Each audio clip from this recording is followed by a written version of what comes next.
Dios le bendiga. Estoy por aquí para continuar con el estudio que nosotros estamos realizando. Les recomiendo a las personas que siguen nuestro canal que si no han visto la primera parte, les recomiendo que no vean la segunda, porque se van a perder y esta es la segunda parte. Vamos a hablar acerca de la historia de la iglesia desde el año 100 hasta el 315. Será un resumen porque es bastante amplio. Bien, cabe destacar y es de suma importancia reconocer que la iglesia pasó por persecución. Juan, que fue el último apóstol de Jesucristo, quien escribe el Apocalipsis, relata la historia y dice que Juan murió, pero Juan no muere en la isla de Patmos, ya que allí pasó un proceso a causa del testimonio de Jesucristo. Pero Juan muere de muerte natural en el año 100. Entonces ahí inicia la segunda parte de la iglesia y es la cual vamos a desarrollar. Bien, la iglesia pasa por una persecución y ya en el video anterior nosotros hemos declarado cuáles fueron las causas de esas persecuciones. Cabe destacar que era causa política, ya que los cristianos representaban una amenaza para el Estado de Roma en ese entonces, ya que se caracterizaban por ser personas revolucionarias, ya que Jesucristo decía que Él era el Rey de Reyes, Señor de Señores. Pues entonces Roma pensaba que Cristo ya tenía un movimiento político. Este fue una de las causas que provoca esas persecuciones. Y ya también tenemos aquí lo que es el pago del impuesto. Y Jesucristo viene dando nuevos mandamientos. Tenemos varias causas, pero cabe destacar esta causa política. Pero ya nosotros entendemos que Jesucristo no vino aquí a establecer un gobierno, sino más bien establecer un reino espiritual en el corazón de cada uno de nosotros. Ahí inicia la persecución. Hay una persecución que cabe destacar muy de suma importancia, que es con Nerón, ya que este hombre acusa a los cristianos de incendiar a Roma. Roma es incendiada por un fuego, pero este hombre llamado Nerón acusa de que la causa de esta tragedia en Roma fueron los cristianos, y es ahí donde él emprende una persecución en contra de los cristianos. Cabe destacar y es de suma importancia que a los cristianos lo introducían en la hoguera. Ya la historia lo relata y dice que lo quemaban vivo.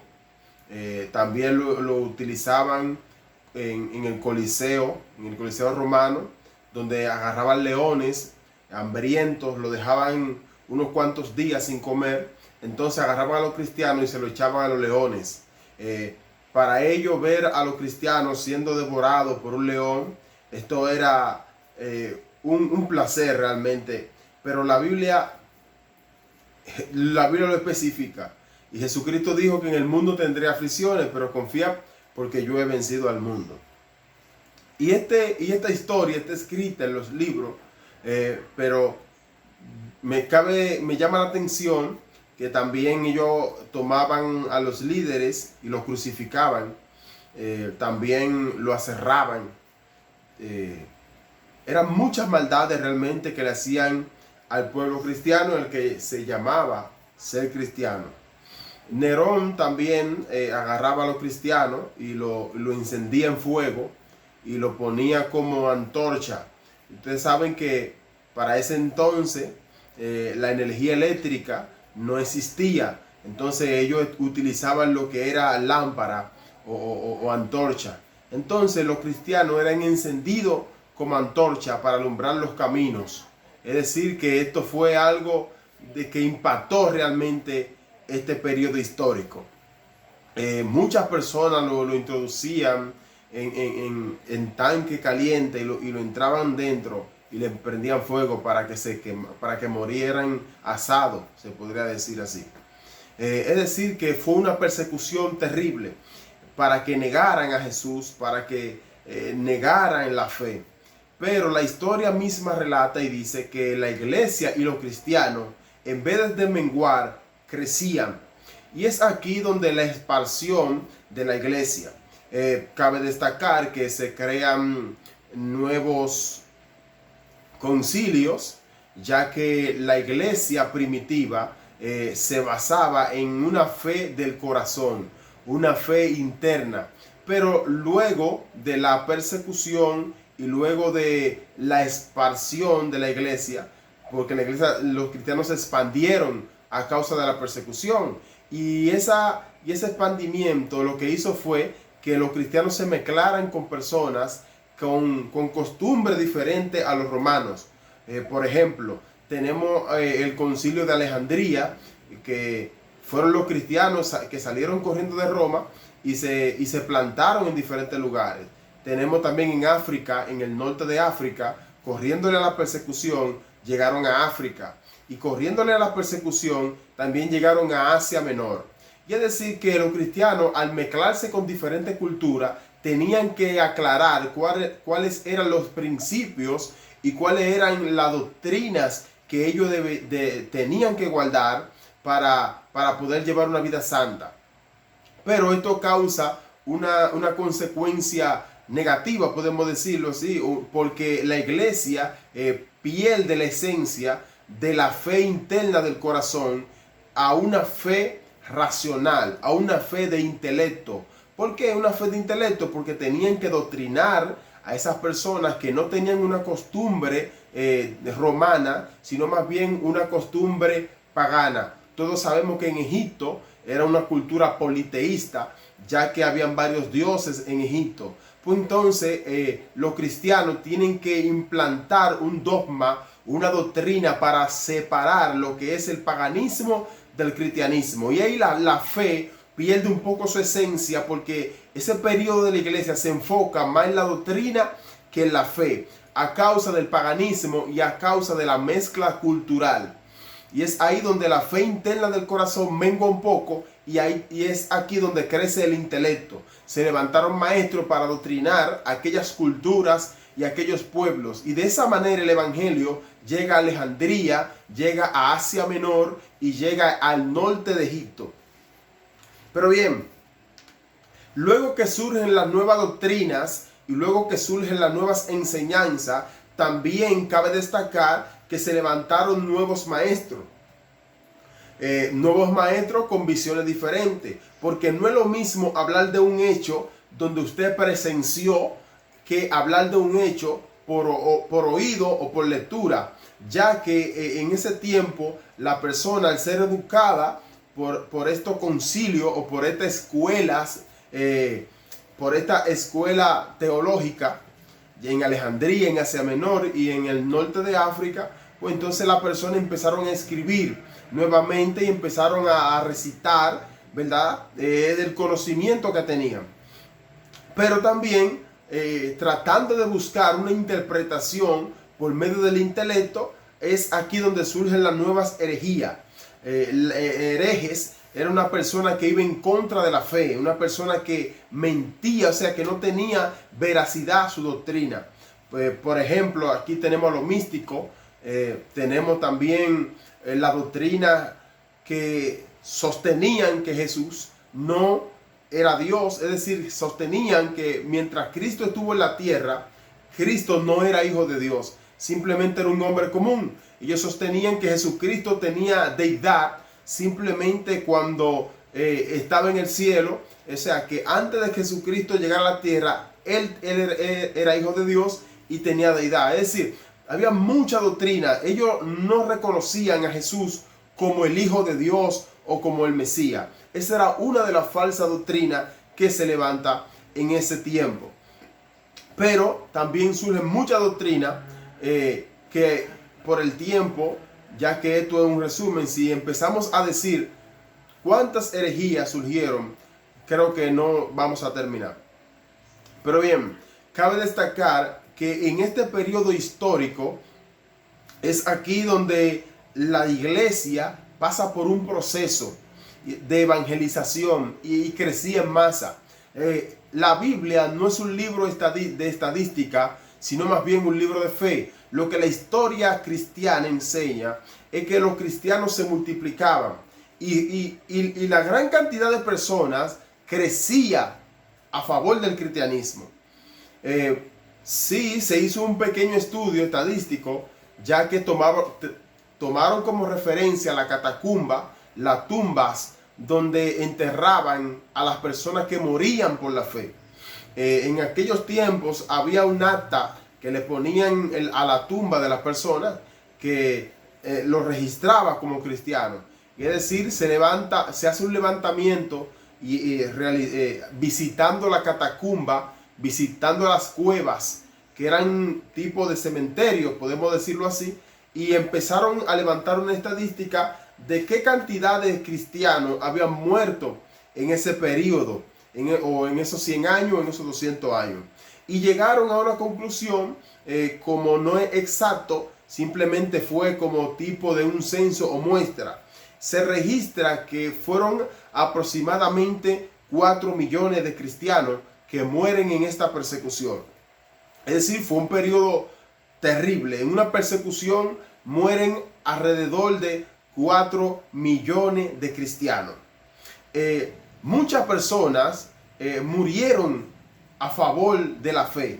No negaron a Jesús. Tenían a Jesús como su rey y como su Señor. Pero cabe destacar y cabe resaltar algo muy importante que voy a mencionar aquí en este estudio. La persona no se unían al cristianismo por interés o por lucro personal, ya que ser parte, en ese tiempo, ser parte del cristianismo era literalmente perder la vida.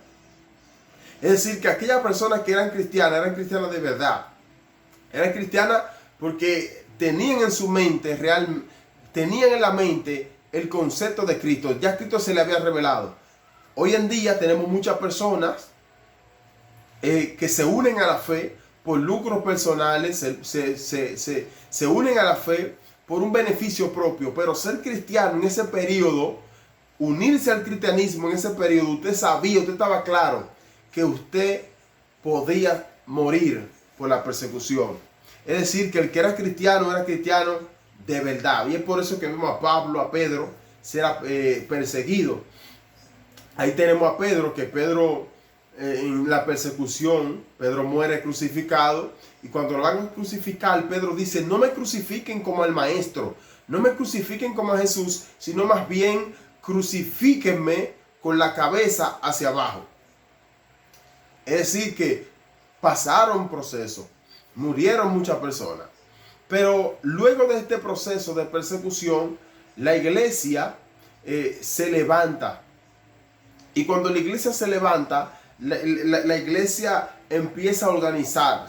Empieza a organizar porque la iglesia quería realmente doctrinar a los paganos, a las personas que no eran cristianas. Y el cristianismo creció, pues Jesucristo dijo una profecía. En una ocasión Jesucristo estaba predicando y dice que una mujer sirofenicia se acerca a Jesús.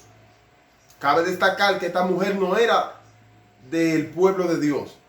Es decir, esta mujer era sirofenicia. Esta mujer no era de Israel. O sea, no era del pueblo judío. Y Jesucristo le dijo: mujer, no es de suma importancia que yo tome el pan de los hijos y se lo dé a los perrillos. Y esta mujer dijo: sí, Señor, pero también los perrillos comen de la migaja que cae de la mesa. Dando a entender que esta mujer no era del pueblo de Dios, pero esta mujer tenía fe en Jesús. Y Jesucristo también profetizó y dijo que a los suyos vino y a los suyos no le recibieron, pero a los que le recibieron le dio potestad de ser hecho hijo de Dios. Y nosotros, el pueblo gentil, somos mayoría. Es decir, la masa del cristianismo permeó todo, es decir, después de la muerte de Cristo. Cabe destacar que hay un vacío en la historia, ya que Juan, que fue el último apóstol, no deja a un discípulo, o sea, no prepara a un discípulo, sino más bien que cuando Juan muere, prácticamente se terminaron los apóstoles, podemos decirlo así, de los tiempos de Jesús. Pero ya con Timoteo, ya que Pablo le habla a Timoteo, la historia no registra realmente escrito de veracidad de cosas grandes que Dios hizo a través de ellos, de Timoteo, me refiero a Timoteo. Pero sí, la historia está ahí, la historia bíblica está ahí. Lo que le quiero decir, o el mensaje final de este estudio, o de esta reflexión de la historia de la iglesia, es que muchas persecuciones se levantaron en contra de la iglesia, pero la iglesia, mientras más la perseguían, más se expandía. Era algo como ilógico. Eso era algo como que eso no tenía lógica. Como usted persiguiendo y matando a las personas se multiplican y se convierten al cristianismo. Es decir, que el único que obra en sendero misterioso se llama Dios. Dios no tiene lógica. Y hoy en día nosotros tenemos la bendición de poder reconocer o ser llamado hijo de Dios gracias a ese poder sobrenatural que actuó de manera activa en aquella persona, llenándolo de poder para seguir fiel a Jesucristo, al Hijo de Dios. Recuerdas, vamos a continuar con esta sesión.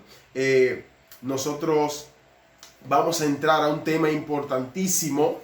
Este tema que viene es de suma importancia. Oye, ¿cuál es el tema?